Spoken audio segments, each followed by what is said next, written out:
Hi guys, this is NagoorBabu from DURGASOFT Solutions.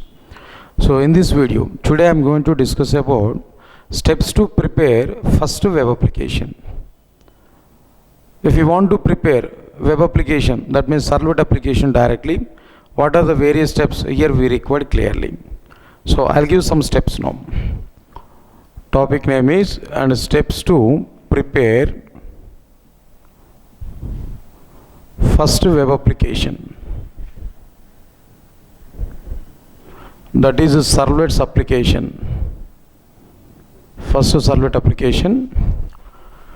If you want to prepare any web application or first servlet application, what are the various steps here we have to follow? Step number 1, install server software. Step number 2, create web application directory structure. And step number 3, create deployment descriptor, that is web.xml file. Step number 4, create web resources like servlets. And step number 5, start server and deploy web application.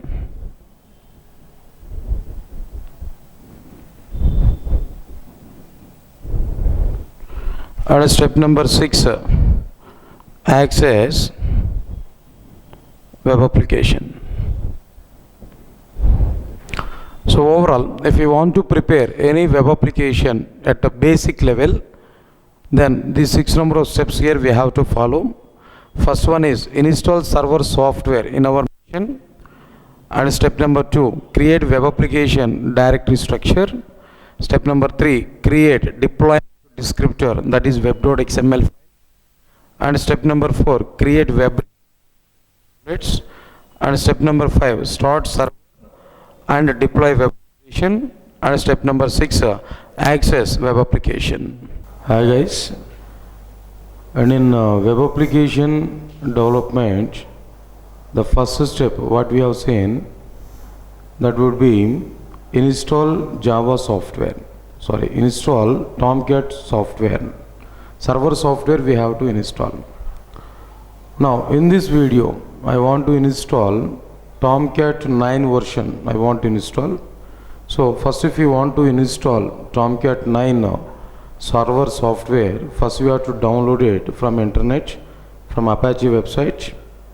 After downloading that, already downloaded in my machine, like I already downloaded Apache server, Apache Tomcat server 9 version here, that I have downloaded. Here this is the version what I am going to use here, Apache Tomcat 9.0.0.m1. This is a software I downloaded. So installation of the software is nothing, just it's a matter of double clicking on the setup file, and whenever we require some next button, there we have to click on next buttons. Apart from that, nothing is available regarding this installation. Right, now first of all I want to double click on this Tomcat server. Just double click on it. Now system permission it is asking now. Now we have to click on yes. Then after that, welcome wizard we are getting. Welcome to Apache Tomcat setup wizard. Just here we have next button. Click on next button. When we click on next button, again another window here we are getting there. Now this window is clearly saying, alright, the terms and conditions of this Apache software, Apache Tomcat server software license agreement it is asking there. Just without having any second thought, you have to click on I agree button. Now here it is asking about which things you want to keep in our software. By default, start menu items, documentation manager. It is suggestible to select a host manager and examples also. In a JSP technology, while executing our JSP programs or JSPL applications, we need some jar files.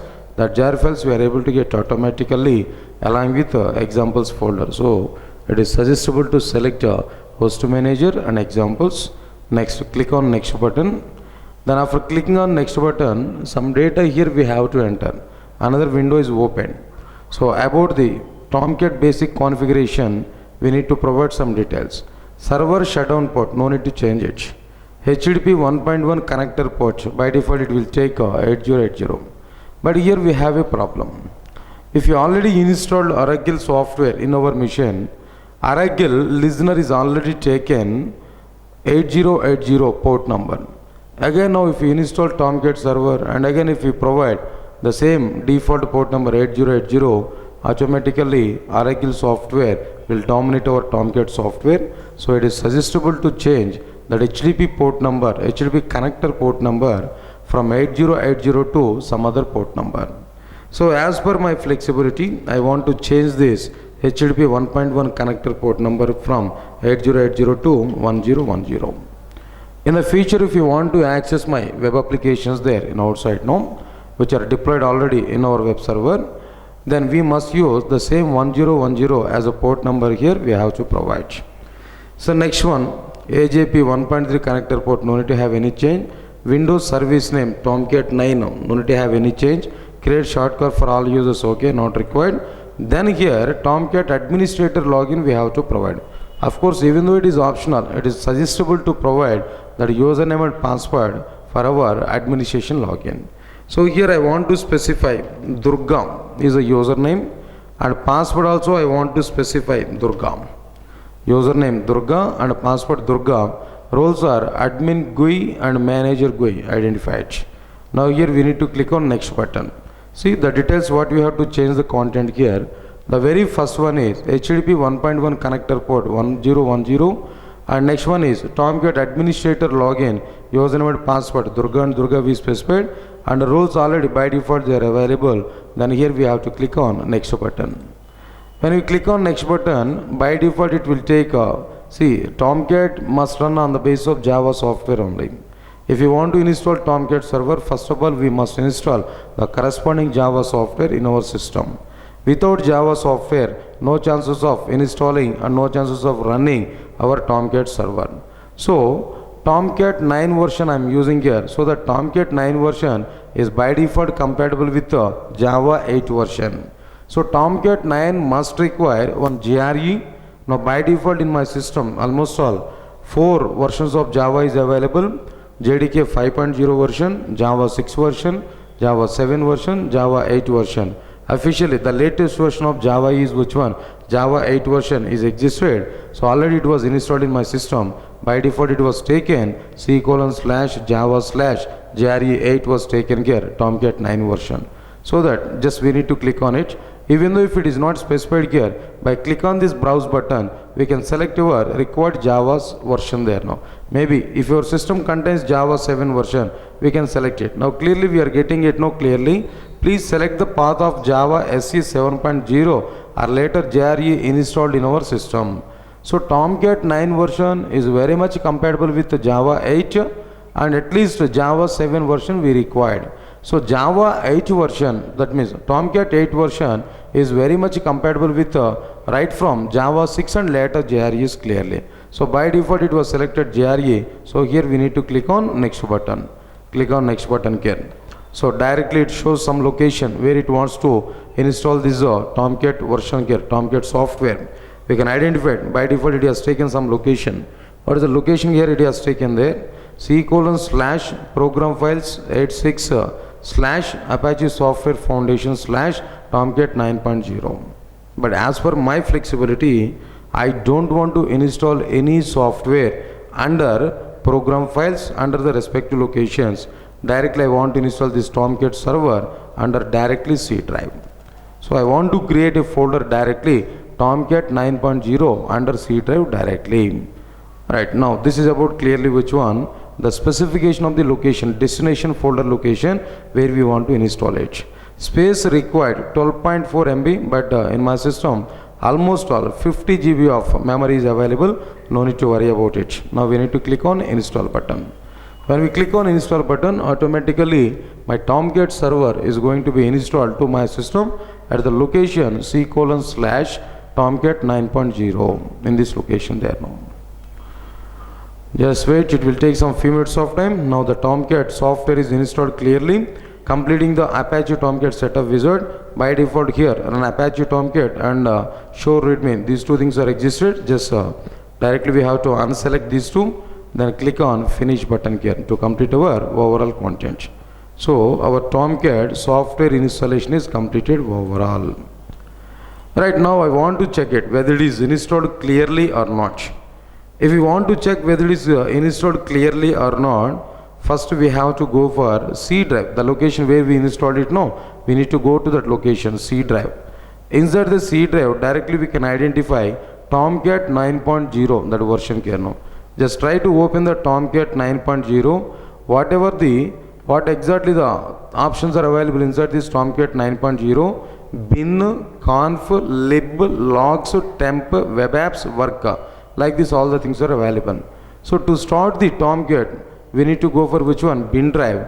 Inside this bin drive directly application is existed here. Tomcat 9 application is available. Directly we have to double click on this Tomcat 9. So system permission is asking, click on S button. Automatically we are getting which one? One command prompt, Tomcat 9 server command prompt here we are getting there. Now here we are getting some kind of data clearly. So server startup in 1404 milliseconds. So this is an indication our server is started. Tomcat server is started clearly. So this is about our server here. So it was very clear. Tomcat server is installed successfully in our system, and now we are in a position to start the server also clearly now. So this is a way to install our Tomcat software. Right. When we install server software in our machine, automatically Tomcat 8.0, that folder will be created depending on Tomcat version. Let's say for example, if I am using Tomcat 8 version, Tomcat 8, that folder will be created in our respective install location. Inside this Tomcat 8.0 location there, we are able to get bin folder. Inside this bin folder, some .exe files are existed and some .bat files are available, which are used for starting the server and to shut down the server. These batch files are able to use. After this, we are able to get a conf folder. Inside this conf folder, we are able to get .xml file, tomcat-users.xml, and next one tomcat.xml, server.xml. These XML files we are able to use. So these are used to manage the Tomcat information, port numbers and IP addresses and all the things about our Tomcat server we are going to understand. After completion of it, we are able to get a lib folder. This lib folder contains jar files. The jar files which are required to go for our server software. For that lib folder is existed, which contains number of jar files. After this lib folder, another one is which one? Like work folder is existed. This work folder contains all the duplicate applications are available for the sake of this internal concept. For example, if we take any JSP program there, JSP page, when we submit request to the JSP page, automatically JSP page will be converted to a servlet. By the execution of that servlet only, response will come to the respective client. So here internally a servlet is created and a servlet will be executed. By that only some response will come to the respective client. So in this scenario, the total internal concept, converting a servlet Java file and getting servlet Java.class file and everything we are going to see inside this work folder clearly. After completion of this work folder, we are able to have like some other folders like bin, config, lib and work folder like this. Along with these folders, we are able to have one more folder. Now this one more folder would be like a web apps folder we are able to have. And anyway, along with this web apps folder, bin folder, conf, lib, work folder, we are able to have another folder, that is logs folder, having .log, .doc files or .txt files, some other files are available to manage our system logs. Web apps folder. What is the intention of this web apps folder? The main purpose of this web apps folder is to store all of our user-defined web applications into the server. We are going to use web apps folder. Now this web apps folder is prepared by the Tomcat server automatically. When we install Tomcat server, automatically all these folders are going to be available for us. Where web apps folder is a location, there we are going to keep our web applications clearly. Right. Inside this web apps folder, as per our requirement, if you want to prepare any web application, first we need to create our own folder. Our own folder is representing clearly our application folder, our application. So this is about our application folder what we prepared. So this is called as application folder. Alright, inside this application folder, in general, which type of folders we are going to be provided? Mainly we are going to provide themes is one of the folder. Now where .css kind of files we are able to manage. Apart from this, we are able to provide images. So we are able to provide like .gif files or .jpg files, this kind of files, no, for the sake of our background scenarios or for the sake of some images, no. After this, literature folder we are able to manage. Literature, this is for the sake of .docs about our application, some documents if you want to manage. Literature folder we are going to use. After completion of this literature folder, we are going to use src folder.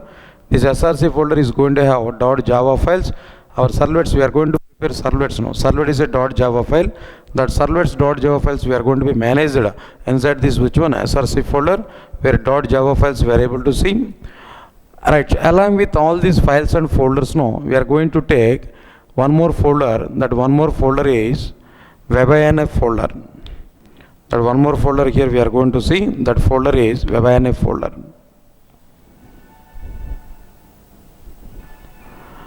This is WebINF folder. Right, and along with this WebINF folder and as part of this application folder, as per our requirement, we are able to provide some .htmls, and if you want to provide something else like .jsp, depending on our requirement. Or we may take some folders also for the sake of HTML and for the sake of .jsp clearly. Now WebINF folder, web information. So this WebINF folder mainly contains deployment to descriptor. The deployment to descriptor is which one? Web.xml file. Then along with this deployment to descriptor, we are able to have a lib folder. This lib folder contains which one? jar files. Under our Tomcat 8.0 also, we have lib folder. There also some jar files are available. These jar files are clearly for the sake of our server software. But inside our WebINF folder, in our application folder, we are maintaining another set of jar files now.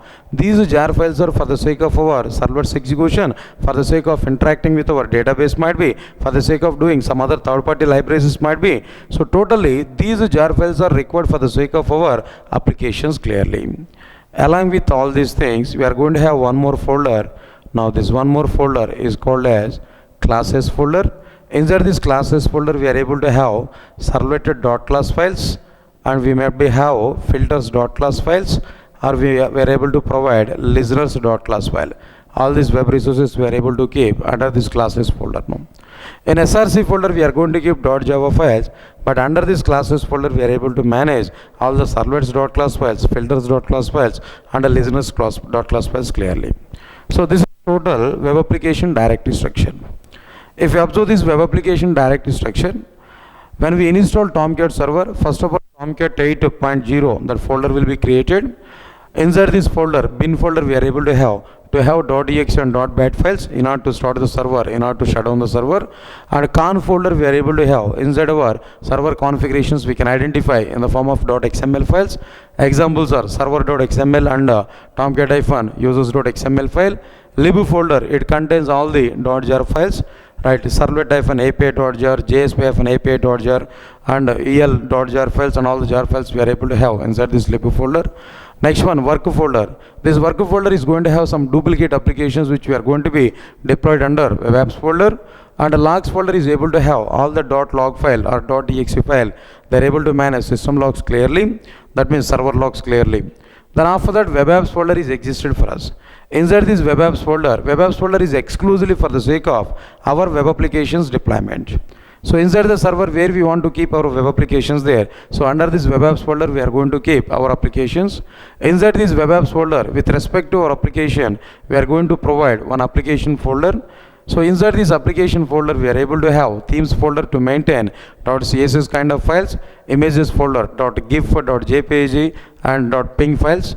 The literature folder is able to include some documentations, .doc files or .x files about to provide documentation about our applications.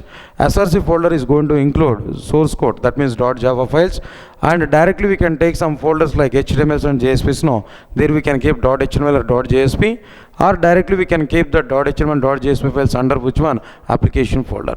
Along with all these folders, no, just we will prepare one more folder. That folder is web-inf folder. Inside this web-inf folder we are going to keep a web.xml file. Along with this web.xml file we are going to provide lib folder. Inside this lib folder, jar files we are going to provide. These jar files are required for the sake of our application only. Right, along with these classes folder we have to prepare. Inside this classes folder we need to prepare all the .class files. These .class files are representing servlet.class files or filters.class files and listeners.class files clearly. So these are the things here we are going to maintain in our web application directory structure. But this web application directory structure is divided into two parts. See, this is the overall structure of the web applications now. So in this web application directory structure, this total web application directory structure is divided into two parts. What are the two parts here?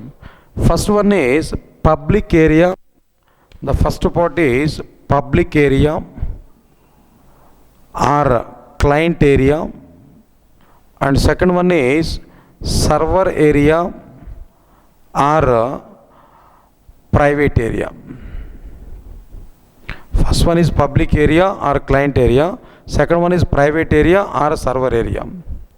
The area which is come under inside the application folder, outside of the web-inf folder. The area which come under inside the application folder, outside of the web-inf folder, that is exactly which one? Public area or client area. The area which come under inside the web-inf folder, that means web-inf folder and classes folder, inside that area is called as which one? Private area clearly. If we keep any resource like HTML or JSP under application folder, directly we can access from client with their resources names directly. Whatever the resource we provided under this application folder, then directly we can access them by using their names at our client browser. But if we keep any resources under private area, directly client is unable to access that resources by using their names clearly. So for example, if we put any HTML page, let's say for example, login form.html, if we put there inside our application folder, then we are able to access it http:// localhost : then 8080/login app, then / directly we can use login form.html. Directly we can use that login form.html which was provided under application folder, and right from our client we can access that resource directly by using its name. So this is possible. This is the specialty with which one? Application folder, that means public area or client area. But for example, if we keep any login servlet under this classes folder, directly we are unable to access that login servlet. First we have to deploy that login servlet. First we have to configure login servlet inside our web.xml file, and we need to define one URL pattern inside our web.xml file. By using that URL pattern only, we are able to access private area resources now. For example, login servlet is available under classes folder and it is configured in web.xml file with the name login is URL pattern. For example, it was defined there. Then we are able to access that login servlet by using that login URL pattern only. It means that http:// localhost : 8080/ and login app and /login is which one can know is a URL pattern name clearly. By using this login URL pattern name, we are able to access the respective servlet. When we submit this request like this now, first container will take this URL pattern, container will go to web.xml file directly, where container will identify for login URL pattern which servlet is mapped directly. After getting that mapping, container will take the respective servlet class and container will go to classes folder. There container will check the respective login servlet.class file, then container will execute the respective servlet class. By the execution of the respective servlet class, automatically we are able to get some response here. So this is overall view of the complete web application directory structure we have to prepare in order to execute our applications clearly. Alright, as part of web application development, installation of the server software, we have to prepare web application directory structure. After creating web application directory structure, we have to prepare descriptor is another one. So first of all, what is the purpose of the deployment descriptor? What is the meaning of the deployment descriptor? After that, we will see what is the requirement of deployment descriptor in our web application. Deployment to descriptor is web.xml file which will provide some description or metadata about our web application which is required by the container in order to identify server-side resources in order to perform some server-side actions. This is the meaning of deployment to descriptor. Deployment to descriptor is web.xml file. It will provide some description or metadata about our web applications which is required by the container in order to identify server-side resource in order to perform a particular server-side action. So this is the meaning of the deployment to descriptor. So deployment to descriptor is a web.xml file. The name and location of the deployment to descriptor is very much fixed in our web applications. The name of this deployment to descriptor is web.xml file. This is fixed name web.xml file. It must be provided under web-inf folder. This is mandatory. Up to servlets 2.5 version, this web.xml file is mandatory for servlet applications that must be provided under web-inf folder. Right from servlets 3.x version, 3.0 version onwards, annotation support is included inside our servlet 3.x version. So web.xml file is making as which one there optional. Web.xml file is not mandatory for the sake of servlet's execution right from servlet 3.x version. Why? Because annotation support is coming right from servlet 3.x version. In place of this web.xml file, we can use annotations inside our web applications then. But before this, what exactly the responsibilities of the web.xml file in web applications? In web.xml file, we are able to provide mainly the very first one, display names configuration. Number 2, welcome files configurations. Next one, number 3, context parameters configurations. Next one, after this context parameters configuration, next one is servlets configurations. Next one, filters configuration. After this filters configuration, listeners configurations. After this listeners configuration, and next one is like error pages configurations. And next one, after this error pages configuration, session timeout configuration. And next one, initialization parameters.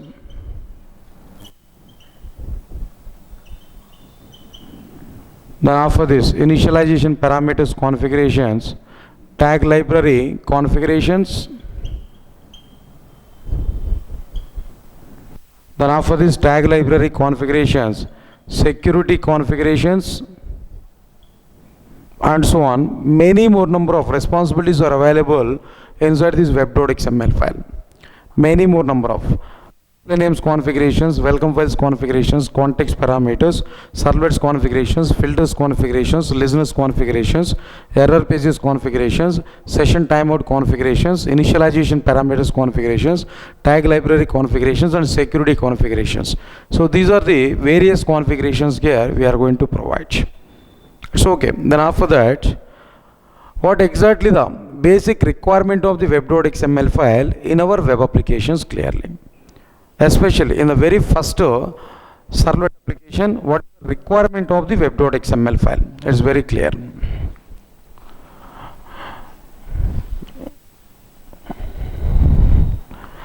So in general, we are going to keep servlets under classes folder. Classes folder is which one is a private area. So client is unable to access that servlet from classes folder directly. So, but how we are going to access these servlets? No, first we have to define one alias name or URL pattern for the servlet in web.xml file. Through this alias name or servlet URL pattern, only we are able to access the respective servlet from respective client. So it is mandatory to define alias name or URL pattern for the respective servlet in order to access that servlet. So for the sake of defining alias names for the servlets and for the sake of providing mapping between that URL pattern or alias name with the servlet, we must go for web.xml file at a basic level of servlet applications. So if we want to provide servlet configuration in web.xml file, what exactly the tags here we are going to use? Inside this web.xml file, in a web.xml file, we are going to provide our application with which one? Web app. This is web app. This web app is representing which one? Our application. Inside this web app, number of tags we are going to use, but to represent a particular servlet, here we are going to use which one? Servlet tag. Inside this servlet tag also number of tags are available, but here we are going to use which one? Servlet name tag we are going to provide. This servlet name tag is able to take which one? Logical name of the servlet.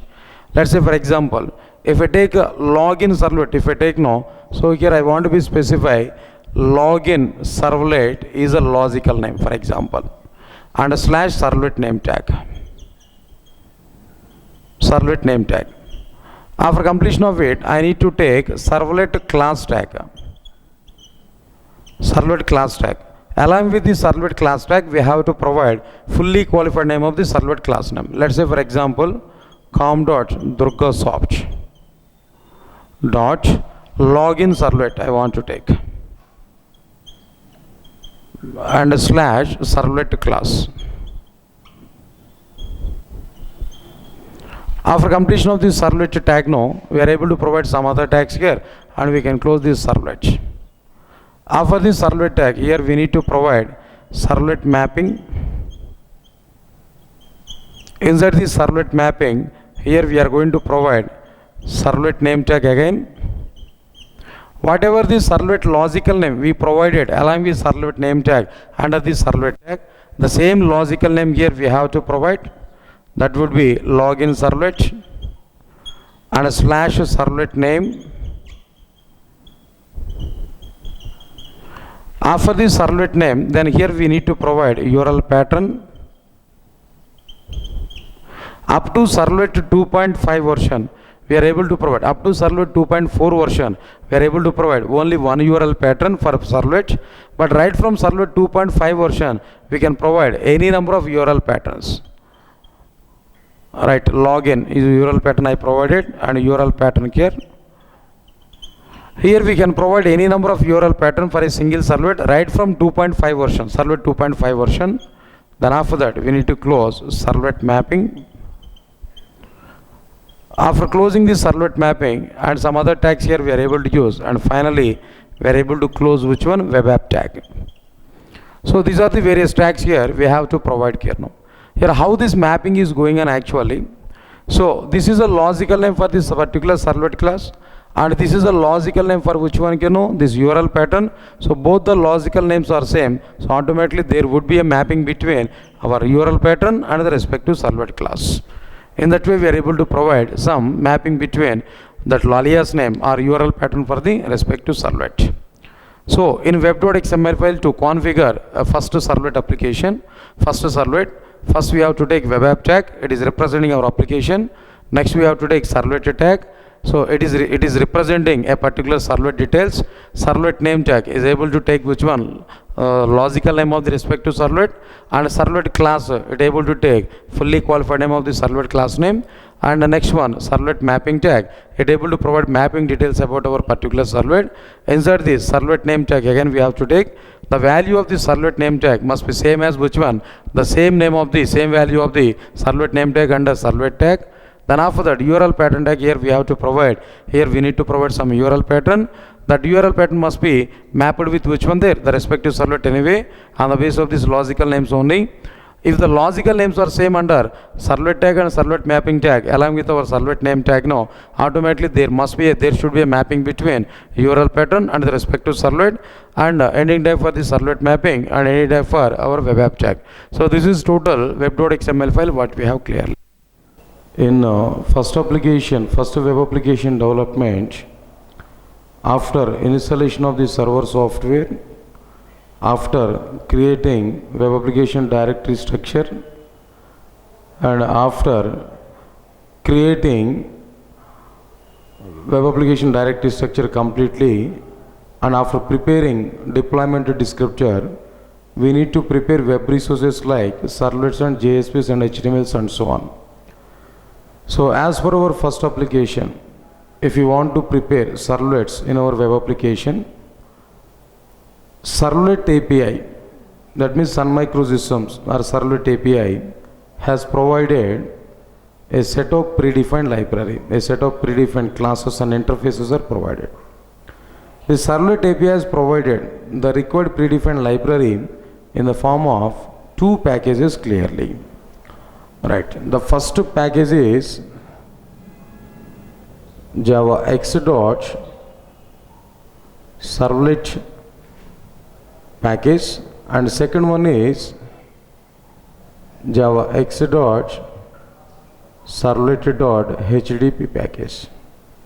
Overall, in these two packages, overall, what exactly the predefined library servlet API? Overall, three elements are provided by servlet API. First one is servlet interface, and the second one is generic servlet. It is an abstract class.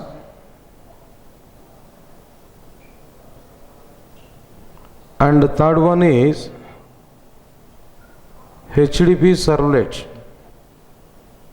is another one. This is abstract class again. In the form of these three elements, servlet API has provided some predefined library in order to prepare servlets. So here the relationship between all these components is servlet is an interface, generic servlet is an abstract class, at the same time it is an implementation abstract class of servlet interface. So here the relationship is which one implements. Now generic servlet is an abstract class and it is a super abstract class to HTTP servlet sub abstract class here. So here the relationship is like extends relation.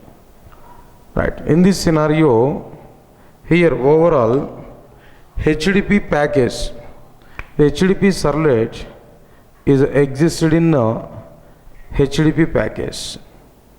This is HTTP package.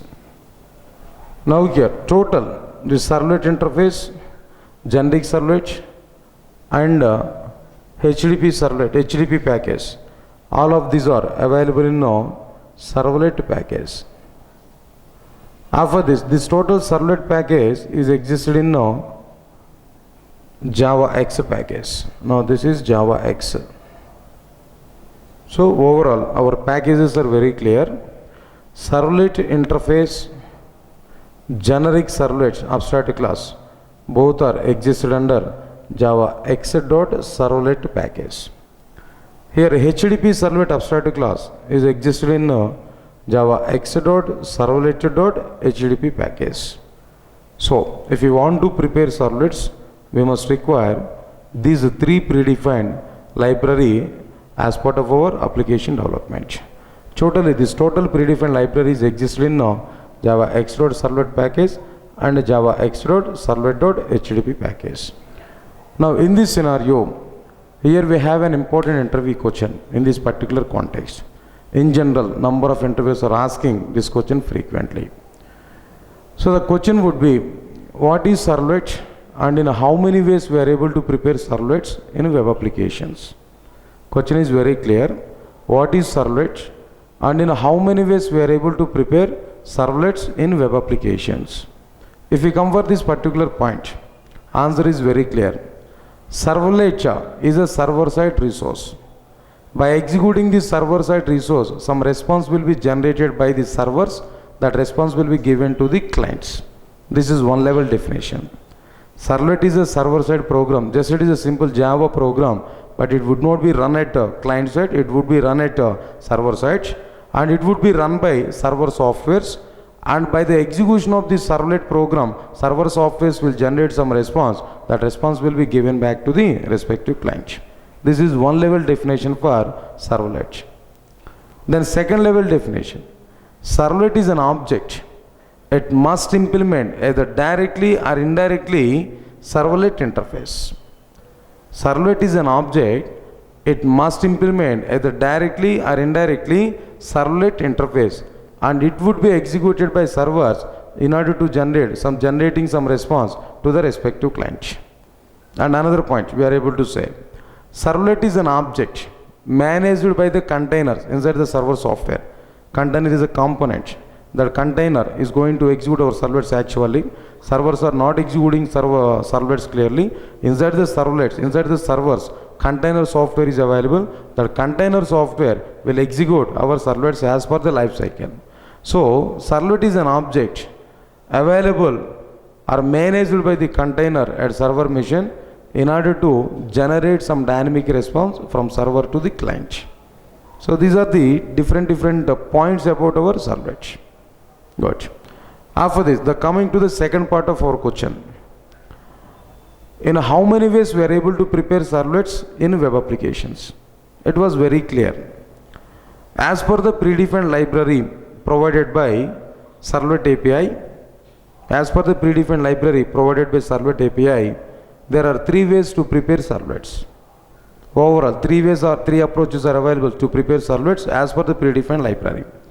Right, approach number one, implementing servlet interface.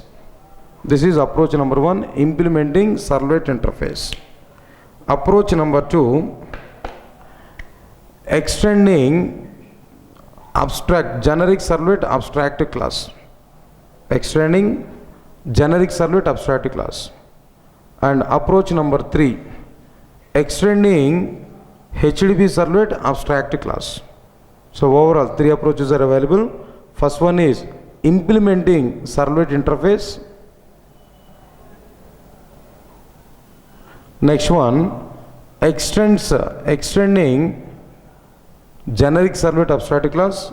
And third one is extending HADOOP servlet abstract class.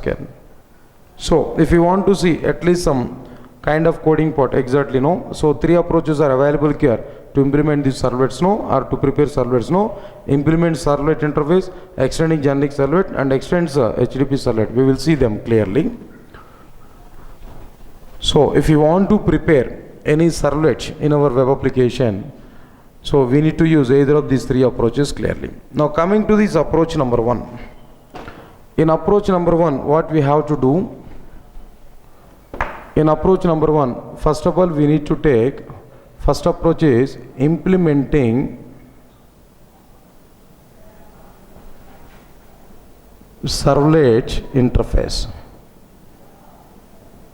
Inside this approach, what we have to do? We have to take an user-defined class, public class, myServlet, public class myServlet, and here we have to write implements servlet interface. inside this public class my servlet implement servlet interface, we have to override all the methods of servlet interface. Whatever the various methods are existed inside this servlet interface, every method we must implement inside this one. This is one approach. And the second approach is extending generic servlet abstract class. Right, inside this what we have to do, public class my servlet, this my servlet class must be extends generic servlet abstract class. Now here no need to override all the methods, just override only the required methods clearly. Another third approach, extending HADOOP servlet abstract class. Now inside this approach we need to take public class my servlet extends HADOOP servlet abstract class. Now inside this we need to override only the required methods, service provider methods. Overall, three approaches are available to prepare servlets in web applications. First one is like implementing servlet interface, where we have to declare one user-defined class. This user-defined class must implement servlet interface, and here we must override all the methods of servlet interface. So here override all methods of servlet interface. Next one, extending generic servlet abstract class. So in this approach, what we have to do, we need to take one user-defined class. This user-defined class must be extended from generic servlet abstract class.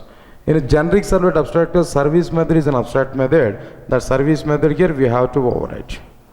Override the service provider methods. Override the service provider methods. Next one, extending HADOOP servlet abstract class. In this approach, what we have to do, we have to take one user-defined class. This user-defined class must be extended from HADOOP servlet. So here also what we have to do there, so override the service provider methods again. Service provider methods. That's all. These are the three approaches we have to prepare servlets in our web applications. So we are going to see all the three approaches one by one clearly in a servlets design part clearly. So this is a total information about how to prepare servlet, what is servlet, and how to prepare servlets in our web applications clearly. Hi guys, in first web application development, after preparing the web resources, just we need to go for start the server and deploy the web applications. This is another step. So after installation of the Tomcat server, there are two ways to start the server mainly. The first one is directly we have to go for the location where we installed our server software, like it would be C drive. Inside the C drive, directly we have to go for Tomcat server installation location, that would be Tomcat 9.0. Inside this Tomcat 9.0, we have to go for bin directory. Inside the bin directory, there is an application. That application is Tomcat 9 application service runner is existed. So just we need to double click on it. If we double click on it, system permission is asking about to run our server. Click on S button. Automatically a command prompt, a window is opened where tomcat9.exe application is running clearly. So in our Tomcat server, so whenever we have seen a message like server startup in 1260 milliseconds, some information, some time information there, that is an indication for us our server is started clearly. So this is the meaning of starting the server. And other one is Here itself we can identify 1010 we can identify. What is this 1010 actually? HTTP connector port number. The same port number we have to use to submit our request to the server and to execute our required applications at the server here. So the same thing here we have to provide. That's all. This is one approach of starting the server. Okay, server is started, it's okay. Then after completion of this server startup, I have to go for next second approach of starting the server here. The second approach would be which one? Just I want to go for system services. Apache software system services I want to use there. For that purpose what we have to do there? Simple. We need to go for start button. Here we need to go for start button. In Windows 10 we are able to get this kind of start button where directly we have to go for services.msc. We need to type it services.msc. Now here services desktop app we are getting there. Just double click on it. Services, automatically system services we are able to get. In this system services, here we can identify one service here, that is Apache Tomcat 9.0. Just observe this service here. So number of system services are existed here. Now here, the moment when we install this Apache Tomcat 9.0 in my machine, automatically the service is created. This service here we have to select. After selecting the services, here we are able to see some player kind of icons. This is which one clearly start service, and this is which one can know stop service. This is which one pass service, and this is which one can know restart service here. Already now so far we did not started our server, Tomcat server. So here first we have to click on the start service here. If I click on the start service, automatically the service is started clearly. So start service is okay. Next I want to click on stop service. When I click on stop service, automatically the stop service is also be the service will be stopped here. When I click on again start service, service is started here clearly. Then after that, if we click on pause service, we are able to pause it, and if we click on restart service, it will stop the service and again it will start the service here now. Two things are going on clearly. Now it was available in start service clearly. Here stop and restart, both the things are available. Here also some hyperlinks we are able to see. Not only here this player kind of icons, no, here also we can see some kind of and stop hyperlink and restart hyperlink here. For example, if I click on stop hyperlink, no, the same service will be stopped. Then again we are getting which one? Hyperlink you are getting. Even we can use this start service. This one also, this icon also here we can use clearly. So this is a way of starting the server. Overall two approaches are available to start the server. First one is directly executing this is a Tomcat 9.exe file which is exists in our C:/Tomcat 9.0/ in a bin folder, directly Tomcat 9.exe file. And second one is using system service Apache Tomcat like this Tomcat 9.0 service. Then here we can click on the required files clearly, required things here. So this is a total like a server startup concept. This is a total meaning of starting the server clearly.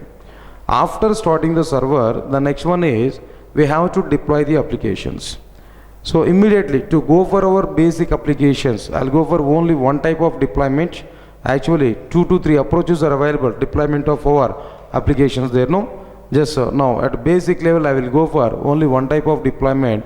That deployment is directly automatic deployment I want to use. What is the meaning of this automatic deployment here? It's very clear. So try to observe this overall our directory structure, overall our Tomcat server information. Just if we go for this PC, and here if we go for C drive, insert the C drive. If we go for Tomcat 9.0, insert this Tomcat 9.0 web apps folder is available. Insert this web apps folder. If we keep any of our web application, directly if we prepare any of our application inside this web apps folder, when we start our server, Tomcat server, automatically what server will do, whatever the web applications we prepared so far under this web apps folder, all these web applications are deployed automatically by the server. Whatever the applications you are going to be deployed inside this web apps folder, automatically all these web applications are going to be deployed to the server space at the time of server startup. No need to have any separate deployment for our basic applications there now. Another approach is available to deploy our web applications, that is through WAR file. First you have to prepare WAR file, then after that we have to deploy that WAR file onto the server. That is another approach. Explicit to deployment we are able to do. But this is automatic deployment. If we prepare any of our web applications under web apps folder, automatically applications are going to be deployed clearly. So this is about clearly our which one here start the server and a deployment of our application process here now. Right, next one, coming to the next step, access the web application. It's very clear information. Access the web application in the sense, already our server is started, our application is deployed. After completion of the server startup total information, if you want to access the application, first we have to open client browser. In a client browser, simply we have to provide URL, total URL about to access our application, that we have to provide clearly. What exactly the URL in general we are going to provide now, http://, let's say for example localhost : 1010/ application name we can provide. Let's say for example login app is an application name, /login is a server side resource, for example, where we need to be specify login is a resource name here now. So just first of all we have to open the client browser, and client browser address bar we are able to get. On this address bar we are able to provide the required URL automatically. Whenever we are providing required URL automatically on client browser, automatic request will be submitted to the server. Server will identify server side action, server side resource will be executed, and finally some type of response will be generated to the respective client. So these are the overall steps what we require if we want to prepare any web application clearly. See,